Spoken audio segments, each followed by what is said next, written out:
નમસ્તે મિત્રો, આ છે અમારી પ્યારી નંદુ અને અમે તેને મૂકવા જઈ રહ્યા છીએ તેના ઘરે. તેને હવે દૂધ પીવાનો ટાઈમ થઈ ગયો છે અને તેની મમ્મીને તેને સવારની જોઈ નથી, એટલા માટે તે એની મમ્મીને મળવા માટે અને દૂધ પીવા માટે બહુ ખુશ છે ને એટલે તે મસ્તી કરી રહી છે. એટલામાં તેને સામે જોઈ તેની માસીને. નંદુ તેની માસીને જોઈને પૂછે છે, માસી તમે મારી મમ્મીને જોઈ છે? તેની માસી કહે છે, ના મને નથી ખબર તારી મમ્મીને. એટલામાં નંદુ થઈ ગઈ ગુસ્સે અને રહી ગઈ ઊભી. નંદુ કહે છે, માસી તમે બહુ એટીટ્યૂડ કરો છો, જવાબ પણ આપતા નથી, તમે સારા નથી. એમ કહીને ચાલી રહી છે તેને સામે જોઈ તેની મમ્મીને. નંદુ તેની મમ્મીને જોઈને ખુશ પણ હતી ને થોડી દુઃખી પણ હતી. થોડી વાર તો તે તેની મમ્મીથી બોલી પણ નહીં.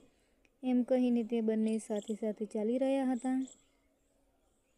નંદુ તેની મમ્મીને પૂછે છે, મમ્મી તું ક્યાં ગઈ હતી સવારની મને મૂકીને? તેની મમ્મી કહે છે, હું બહુ દૂર સરવા માટે ગઈ હતી અને મને લાગે છે બહુ થાક, મારે પીવું છે પાણી. પાણી પીને પછી તારે મને જે પૂછવું હોય તે પૂછજી. નંદુ કહે છે, મમ્મી ના તું મને હાલ જવાબ આપ. તેની મમ્મી જવાબ આપતી નથી ને તે આગળ જાય છે. નંદુ મમ્મી મમ્મી કરતાં પાછળ દોડે છે.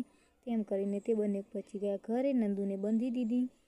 નંદુ કહે છે, મમ્મી તું ક્યાં ગઈ? તેમ કહીને નંદુ તેની મમ્મીને ગોતી રહી છે. નંદુ કહે છે, મમ્મી તું તો મને જવાબ પણ આપ્યો નહીં, સવારની ક્યાં ગઈ હતી?